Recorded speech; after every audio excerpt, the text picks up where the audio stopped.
Hi, room 13. Miss T back for another read aloud. Today we are going to read the story, The Lion Inside. Let's take a look at the front cover. What do you think this story is going to be about? I see a big lion. And what's that on top? So I'm thinking the characters might be a lion and a mouse. Let's read and find out what happens to this lion and mouse. The Lion Inside by Rachel Bright and Jim Fields.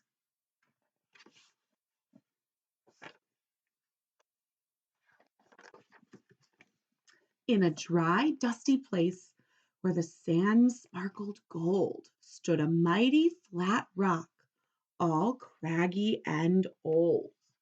And under that rock, in a tiny full house, lived the littlest, quietest, meekest brown mouse. So there's the little bitty mouse and his house and a great big rock. And who lives on top of that rock? The lion. Let's see. Oh, he was so very tiny, so incredibly small that nobody noticed him. Not ever, not at all. Hello, he says. Can anybody see me? He got stepped on and sat on. Oh, he missed out on stuff, ignored and forgotten. His mouse life was tough. Oh, ow, ouch, he said. He's feeling sad because nobody notices him or sees him. Meanwhile, far above, on top of the rock, times were quite different. It was lion o'clock. So who lives on top of that rock? A lion. And he looks very happy and content. This huge, toothy creature made sure everyone saw how important he was by how loud he could roar. What sound does a lion make? Roar. Nice. He was head of the pack. He was shouty and proud. He loved flexing his biceps and working the crowd. Yes, all were impressed by this mighty King Cat. If only, thought Mouse, if only I could be more like that. So who did the mouse want to be like? He wanted to be more like the lion, cool and outgoing and a leader. Then, late one dark night, in his tiny mouse bed, the cleverest thought popped into his head. He leaped up in the darkness and held up a paw. I've got it, he said. What I need is a roar. So what did he say he needed? A roar. You're right, just like the lion. I mean, what if this mouse with the weenie squeak were a little more grrr and a little less meek? Well, he'd still be the smallest of fuzzy brown mice, but he'd make friends and he'd join in, and life would be nice. So he thinks that if he gets his own roar, he'll be able to make friends and be noticed, and he'll be happy because right now he's feeling kind of lonely. Let's see if it works.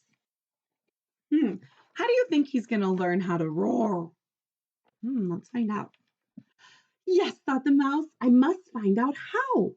I will learn how to roar. I will learn it right now. But it wouldn't be easy. There was one beast who could teach him this thing. Who do you think could teach him? Probably the lion. Oh no, but it might make me a feast. He's nervous because what do lions like to eat? So let's see if the lion will help him or eat him. It was time to be strong, take a chance. After all, forever was such a long time to feel small. So what did the mouse have to do? What did he have to be? He had to be brave.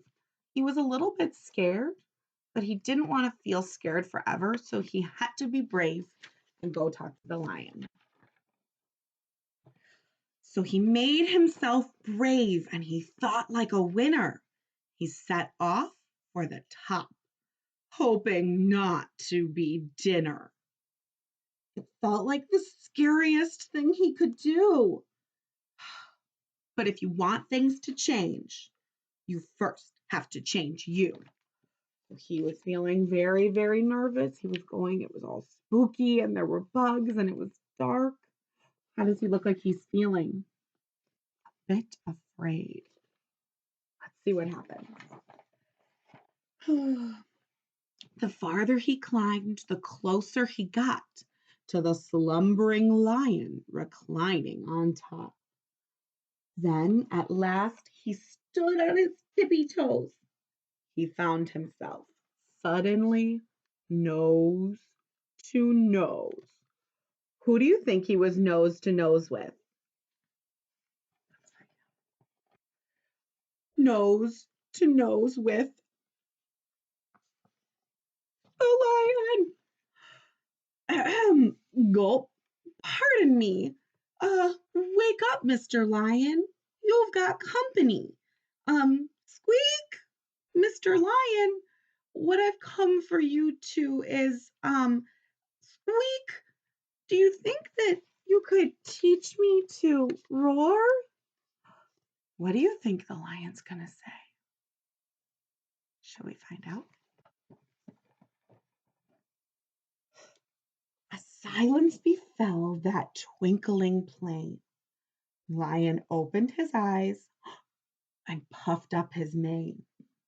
Time went so slowly, it felt like a week. And he opened his mouth and he let out. Oh no, let's see. What's the lion about to do? What did he let out in? Eek! Uh-oh. How is the lion feeling?